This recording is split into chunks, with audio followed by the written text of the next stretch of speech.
Amém.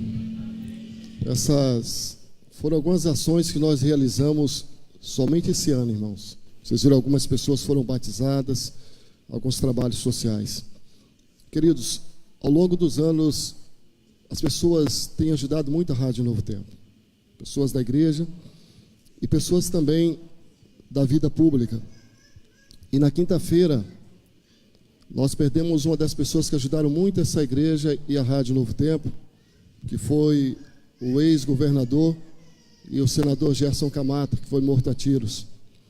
No final dos anos 90, 80, a Rádio Novo Tempo de Vitória precisava resolver um problema muito sério na parte jurídica.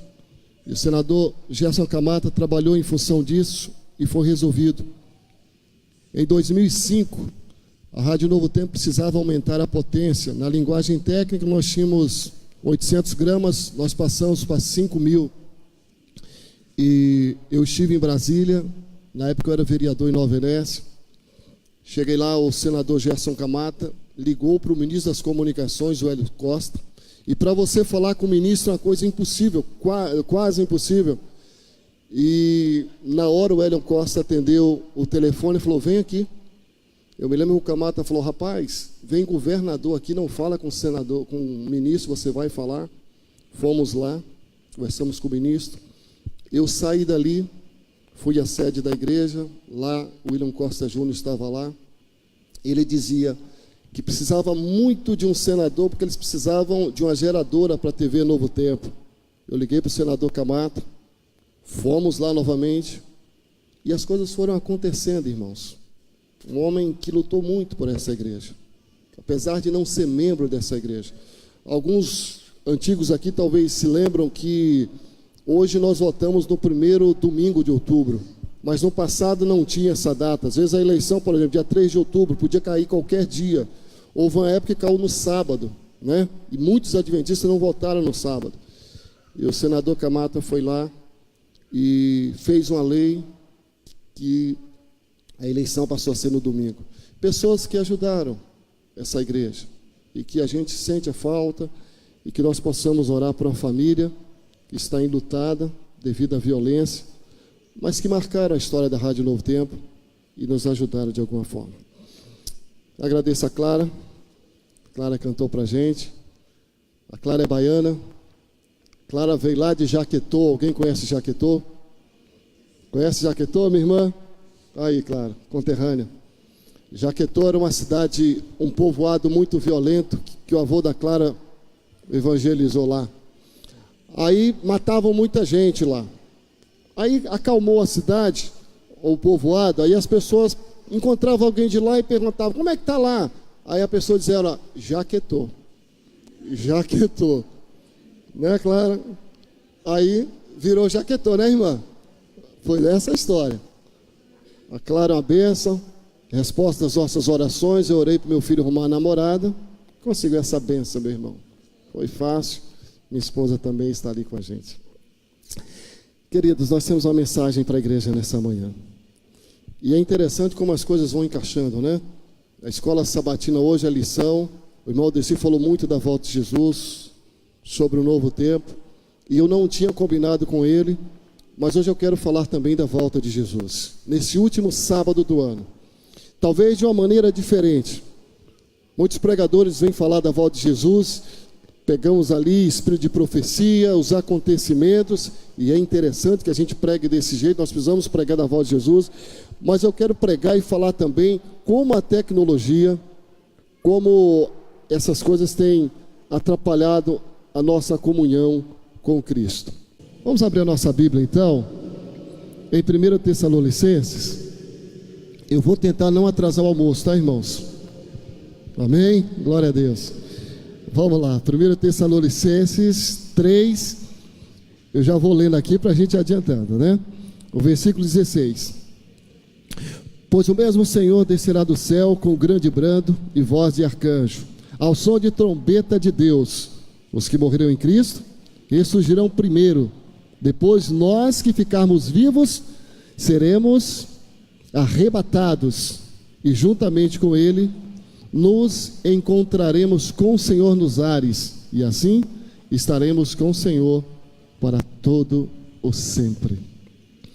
Pai querido, a tua palavra foi aberta, que o Senhor nos use nessa manhã, que o Senhor, Pai, nos use a passar aquilo que está no nosso coração, pois existem vidas aqui nessa igreja hoje que precisam ouvir essa mensagem. Nos abençoe em nome de Jesus, amém. Dia desse eu estava pensando na vida, como é difícil servir a Deus. Servir a Deus não é fácil. Servir a Deus é uma aventura, onde todos os dias você tem que enfrentar 1 milhão de obstáculos. É como você fosse colocado dentro de uma jaula, com alguns leões, e você tivesse que matar alguns com as próprias mãos. Servir a Deus não é fácil.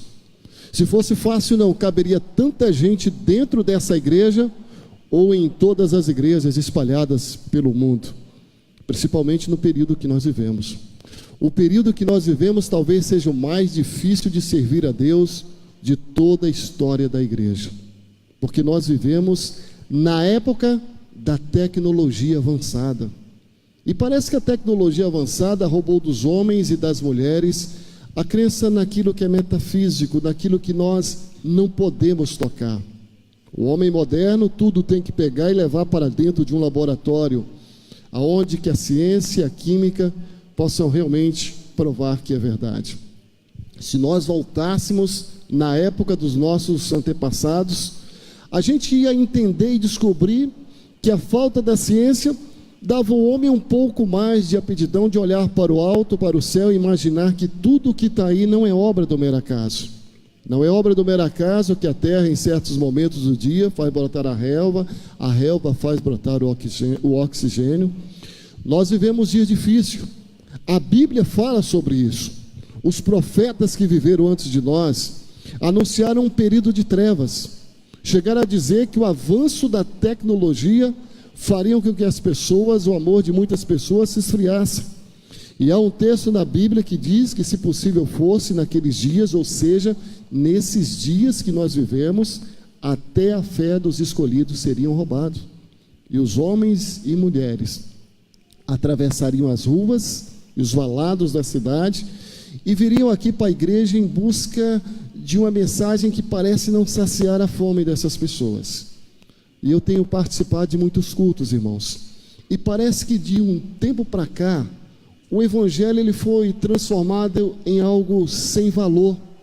Nós olhamos para Cristo e não enxergamos nele aquele que deu a vida por nós. Nós olhamos para Cristo e esperamos que ele seja para nós um gênio da lâmpada, aquele que nós esfregamos a lâmpada e ele é capaz de saciar o desejo do nosso coração. Nós somos capazes de fazer campanhas de oração para conseguir um trabalho. Somos capazes de subir um monte para orar, mas em busca de coisas que possam melhorar a nossa vida aqui na terra. Mas nós somos incapazes de, num culto como esse, estar aqui na igreja. Quem sabe meia hora antes de sairmos de casa, nós não temos forças para nos desprender daquelas coisas que atrapalham a nossa vida. Fazemos questão de brigar com a mãe, de brigar com o pai. Já chegamos aqui na igreja com o espírito ruim, cheio de ressalvas. Nos sentamos e falando assim: olha, dependendo do que ele pregar, eu aceito. Dependendo do que ele pregar, eu não aceito. Algumas pessoas, ao chegarem na igreja, pensam que estão no cinema. No cinema você pode escolher o tipo de filme que você quer assistir. Outros acham que estão num teatro, aonde o ator, ou seja, o cantor e o pregador, tem que dar um show e não um culto. Quem dera hoje Deus mudasse a nossa mente, que nós não estamos aqui na igreja para assistirmos a um culto, mas nós estamos aqui para prestar um culto a Deus. E no desejo de acompanhar o mundo moderno, nós estamos destruindo a nossa família. Muitas pessoas têm mais facilidade em ouvir músicas do mundo do que ouvir os louvores da igreja. Basta você pegar alguns celulares, alguns pendrives ou sintonias de algumas rádios, você vai ver o que essas pessoas têm ouvido. As pessoas hoje têm vergonha de andar com a Bíblia debaixo do braço na rua. E quando você encontra 2 ou 3 pessoas conversando, pode chegar. Você não vai ouvir ninguém contando bênçãos. É só reclamação, é só murmuração, é só falando da vida dessas pessoas. E eu fico imaginando se Jesus voltasse agora, se o céu se abrisse agora, nesse exato momento, quem de nós aqui iria subir? Alguém pode dizer assim: ah, mas Jesus não vai voltar agora. Faltam algumas profecias serem cumpridas. Algumas pessoas passam a vida na igreja esperando algum cumprimento de alguma profecia para estarem na igreja. Eu vou mudar a pergunta então. No final desse culto aqui hoje, quem pode garantir que vai chegar vivo em casa? E se a morte chegar primeiro, irmãos? Reflitam. Aqui não é lugar de brincadeira. Nossos irmãos só vêm na igreja quando sentem vontade. Hoje eu vou, amanhã eu não vou. A atração da televisão é melhor do que o culto na igreja. Até quando, irmãos? Nós vamos continuar inventando desculpa para não estar na igreja? Até quando nós vamos continuar culpando as pessoas pela nossa falência espiritual? Até quando eu vou dizer assim: eu não gosto do pastor, eu não gosto daquela irmã, eu odeio aquele irmão? Como pode uma pessoa estar na igreja e ter um sentimento de ódio no coração?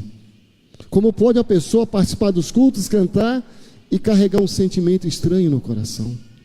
Aqui não é guerra, aqui não é Beirute, aqui não é o Vietnã, aqui não é a faixa de Gaza, aqui é a casa de Deus. É o lugar da oração, do amor, da união, da solidariedade. A gente vem andando pelas ruas da cidade no desejo de chegar aqui na igreja, recarregar nossa bateria, ter um contato com Deus. Aqui não é um ringue de MMA, aqui não vale tudo, aqui só vale o louvor, a adoração. Sabe o que vai acontecer com aquela pessoa que não vem à igreja? Ela vai se tornar a pior pessoa do mundo. O diabo vai endurecer a mente dessa pessoa, os ouvidos vão criar comichões, e daqui a pouco tudo na vida dessa pessoa será na base do relativismo, porque essa é a doutrina que o mundo prega lá fora. As pessoas começam a dizer: depende, as coisas não é dessa forma, é diferente. Não é bem assim. Não é bem assim, meu irmão. Depende da sua entrega com Deus. Eu li um texto que muito em breve esse texto ele irá se tornar uma realidade. Mas para que esse texto se torne uma realidade, primeiro a igreja tem que fazer a parte dela, que é pregar o evangelho. Enquanto você não falar de Jesus no seu local de trabalho, Jesus não vai voltar. Enquanto você não falar de Jesus na interação da vida social, na faculdade, na escola, Jesus não vai voltar. E aqui vem a minha preocupação: a tecnologia. Você não fala de Jesus para as pessoas. A internet vem e mostra um Cristo que não é o nosso. Mostra um Jesus para todos os tipos de gosto, porque você não fala de Jesus para as pessoas. Nós temos na mão um livro, meus irmãos. Isso aqui não é apenas um livro, é a nossa bússola, é o nosso manual de sobrevivência. Essa igreja já foi conhecida como a igreja da Bíblia. As pessoas que liam a Bíblia, hoje não. Hoje esse povo da Bíblia passa mais o tempo nas redes sociais, passa mais o tempo no Facebook e no Instagram, passam mais transformando as redes sociais numa rede antissocial. Não usa esse instrumento para pregar o evangelho, defende seus interesses, defende os seus candidatos, mas não defendem a palavra de Deus. Acordam pela manhã e não vão para a Bíblia, vão para as redes sociais. E nós temos um instrumento fantástico que é o Facebook para pregar o evangelho. Algum tempo atrás um rapaz me chama no Facebook, ele começa a questionar coisas da igreja, e eu começo a conversar com ele ali, explicando alguns detalhes para ele. Ele mora em Linhares, e eu falo para ele: olha, procure uma igreja adventista. Ele foi para a igreja adventista. Passa alguns dias, algum tempo, ele me manda uma foto dele sendo batizado na igreja, irmãos. Porque é um instrumento, se você souber usar, você vai trazer muita gente para o pé de Cristo. Jesus está voltando, igreja. dada a palavra de ordem, o mesmo Senhor descerá do céu com alarido e voz de arcanjo. Antes da volta de Jesus haverá um grito. O Pai sentado no seu trono eterno, Ele olha para o seu relógio. Eu quero dizer que os ponteiros do relógio de Deus já está passando da meia-noite. Nós estamos hoje mais próximos da volta de Jesus do que do dia em que nós aceitamos a nossa fé. Deus rege esse mundo por sinais. Leia a tua Bíblia, volte a ler a tua Bíblia, leia as parábolas das 10 virgens, leia Mateus 24, veja os sinais que antecedem a volta de Cristo, veja os discípulos perguntando: Senhor, que sinais haveriam da tua volta? E Jesus dizendo: olhe para o céu, olhe para o mar, olhe para as estrelas, veja os acontecimentos. Depois desses sinais serem cumpridos, o Pai olha para o Filho e diz: Filho, vai, chegou a hora.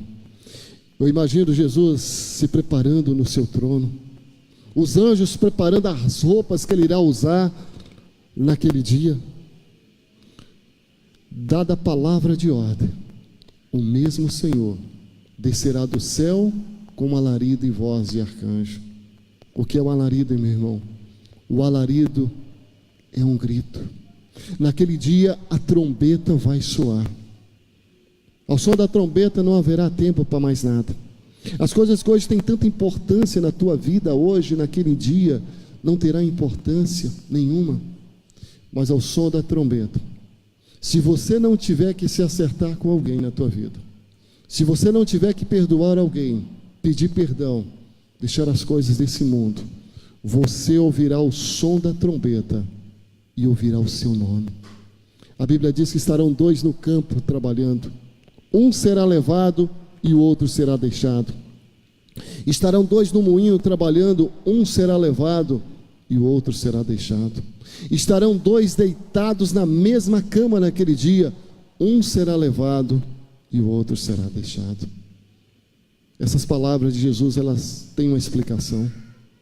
O trabalho do campo é pela manhã, o trabalho do moinho à tarde, e 2 deitados na cama à noite. Jesus está dizendo para a igreja nessa manhã o seguinte: fiquem preparados.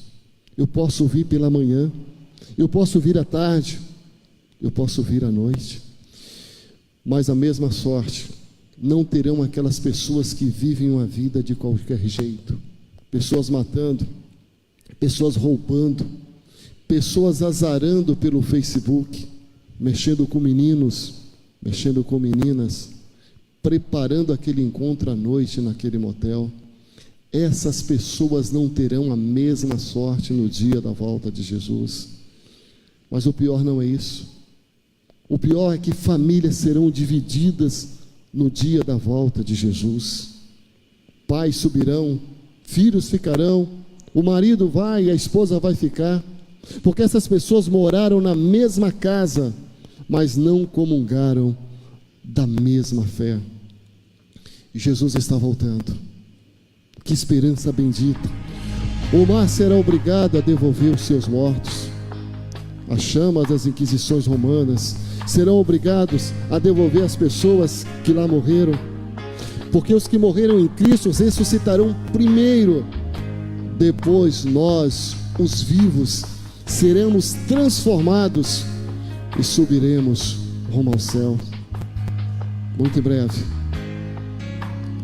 a comunidade de Guriri, vocês que nos visitam nessa manhã, olharão para o céu, para a constelação de Órion, e de lá vocês verão uma pequena nuvem, e todos chegarão à conclusão de que Jesus está voltando. Os seus olhos serão como 2 chamas de fogo. O rosto de Cristo estará brilhando como o sol ao meio-dia. Ao som da sua voz, quando Ele falar, será como o som de muitas águas. Jesus, Ele não estará usando uma coroa de espinhos, mas estará usando sim uma coroa de ouro. E Ele virá acompanhado de milhares e milhares de anjos. E Jesus dará uma ordem: o seu anjo virá ao teu encontro e subiremos rumo aos céus. De Guriri até os céus, 7 dias de viagem. Conheceremos outros povos. Passaremos o nosso primeiro sábado aqui, porque ninguém entrará nos céus sem antes guardar um sábado.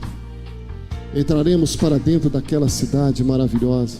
A Bíblia diz: coisas que olhos não viram e nem penetrou em coração humano, assim é o que Deus está preparando para os seus filhos.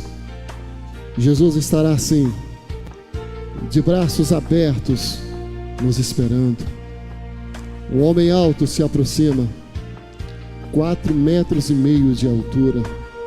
O nome desse homem é Adão. Ele chega e pergunta: Senhor, que feridas são essas em tuas mãos? Ele vai tirar a coroa, vai colocar aos pés de Cristo. Eu e você veremos. Jesus vai se abaixar, vai pegar aquela coroa, vai entregar na mão de Adão e vai dizer: você foi o primeiro Adão, eu fui o segundo. Você pecou, eu vim restituir a humanidade. E vai dizer: Adão, vire-se, aqui está a tua família. Adão vai se virar. E sabe para quem que ele vai olhar? Para cada um que está sentado aqui nessa igreja, nessa manhã. Depois o Senhor irá levá-lo à árvore da vida. Adão irá pegar o seu instrumento e vai cantar uma canção, a sua harpa, e ele vai cantar uma canção que está escrito lá em Apocalipse 5: digno é o Cordeiro. Ele vai dar o primeiro acorde, e nós juntos iremos cantar: Santo, Santo é o nosso Deus. Passaremos 1000 anos lá no céu. Ao final dos 1000 anos, a nova Jerusalém irá descer. Naquele momento que a cidade santa desce, os ímpios estarão ressuscitando. Quem são os ímpios? Traficantes, adúlteros, mentirosos, também, se não se converterem. Mas os ímpios também são aquelas pessoas que pregam na igreja, cantam na igreja, participam do culto da igreja, mas não abandonam a sua vida de pecado. E sempre dizendo: amanhã eu mudo, hoje eu mudo. Não mudaram, Jesus voltou e elas ficaram. Os ímpios ressuscitam da forma que morreram, enquanto nós ressuscitaremos transformados. Eles vão ressuscitar da mesma forma, com as suas deficiências físicas, com as suas doenças. E Satanás engana aquele povo: vamos atacar a cidade. Quando eles chegam à porta da cidade santa, o trono de Cristo vai se erguer por cima daquele povo, e ali será revelado o plano da salvação. A vida daquelas pessoas vão passar ali na frente delas, como na tela de um cinema, as oportunidades que elas tiveram de salvação. Mensagens como essa de hoje, de advertência, que elas ouviram e não aceitaram, irão passar. O próprio Satanás irá reconhecer a grandiosidade de Deus, e ele, juntamente com os ímpios, se colocarão de joelhos. E aí, igreja, se cumprirá a última profecia: todo joelho se dobrará ao ouvir o teu nome, o teu santo nome. Se alguém da tua família estiver ali naquele dia, lágrimas vão rolar dos teus olhos. Mas eu tenho uma notícia para a igreja de conforto: o próprio Cristo enxugará dos teus olhos toda lágrima. Pecado e pecadores não existem mais. Viveremos eternamente ao lado de Cristo. Nós tivemos uma pequena noção do que vai acontecer muito em breve.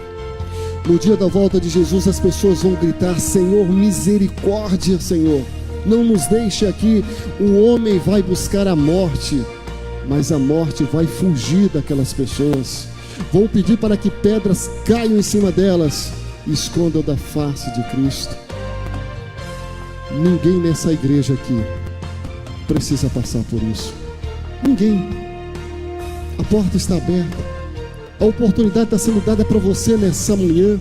Você ainda tem uma igreja, você ainda tem mensagem de advertência dizendo: se prepare, Jesus está voltando, não vai demorar.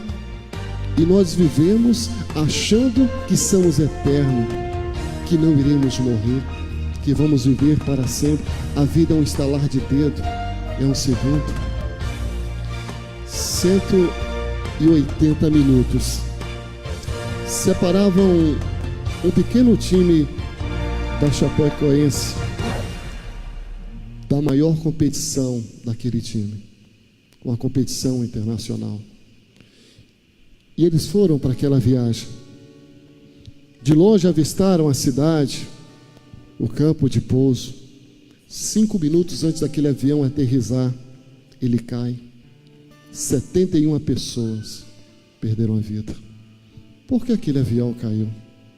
Ele teria que fazer uma parada para um abastecimento, mas não foi feita essa parada. E eu, acompanhando essa reportagem, eu lembrei da parábola das 10 virgens. As prudentes, as que se prepararam com a sua candeia.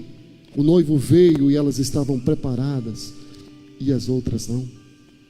Queridos, como é que está a sua autonomia de voo? Como é que está o teu combustível? Você tem recarregado? Tem vindo aqui às quartas-feiras, aos domingos, aos sábados? Tem estudado a tua Bíblia? Você tem autonomia de voo suficiente para resistir às tentações desse mundo? Shows estão sendo oferecidos aqui em Guriri nesse final de semana, eventos. Será que você tem combustível suficiente para dizer não às coisas desse mundo? Dizer não, eu sou diferente.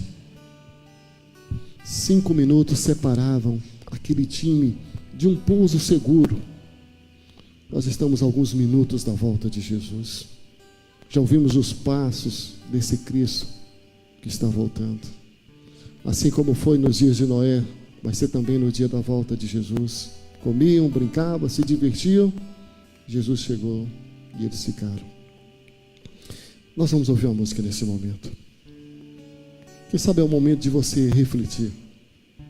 É o último sábado do ano. E com certeza todos nós aqui durante esse ano caímos muito. Mas eu quero dizer que a misericórdia do Senhor está à sua disposição. Você não tem que abaixar a cabeça. Tem que continuar firme a caminhada rumo aos céus. Porque Jesus está voltando.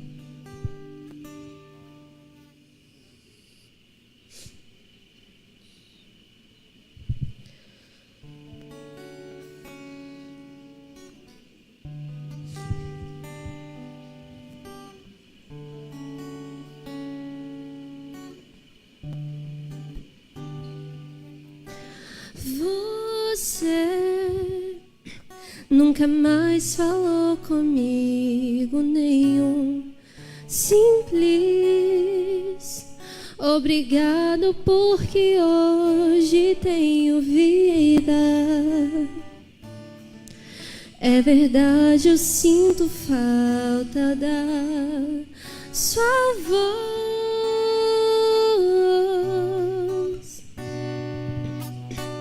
Quantas vezes você veio a mim e eu estive sempre te escutando, te ajudando, dando força.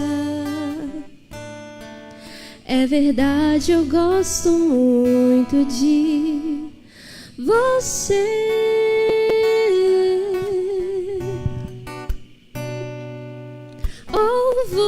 Você anda longe, anda triste, tão sozinho. Na verdade, tu não passas de um menino perdido, querendo se encontrar.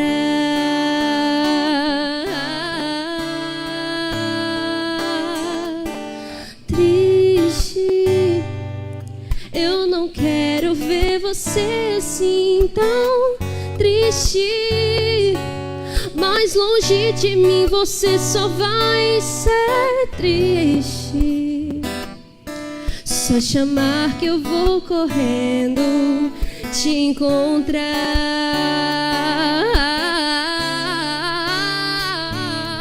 Ou quando você vai voltar pra mim, estou te esperando. Volte logo que o tempo está findando. Cristo, logo volto e não há outra chance.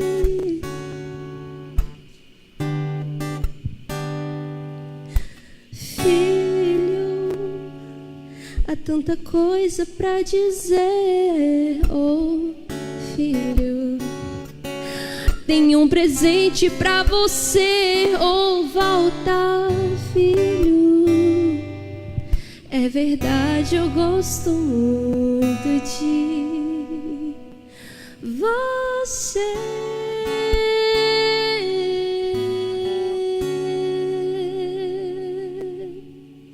Amém. Oremos. Santo e maravilhoso Deus, Pai querido, que bom estarmos aqui, Pai, na sua santa presença, nesse último sábado do ano, Pai, na qual durante todo esse ano estivemos aqui louvando e agradecendo o seu santo nome. Pai querido, que esse novo ano seja o ano da virada espiritual na nossa vida, Pai. Que aquilo que está nos atrapalhando a te servir melhor, Pai, nos dê força em nome de Jesus para nos livrar, Pai. Porque nós queremos muito em breve encontrar contigo nas mansões celestiais. Nós não queremos estar entre os desesperados, Pai, mas nós queremos estar entre os transformados pelo teu amor. Nos leve para casa agora, guiados pelo teu Santo Espírito. Nos abençoe e nos guarde, em nome de Jesus. Amém, Senhor.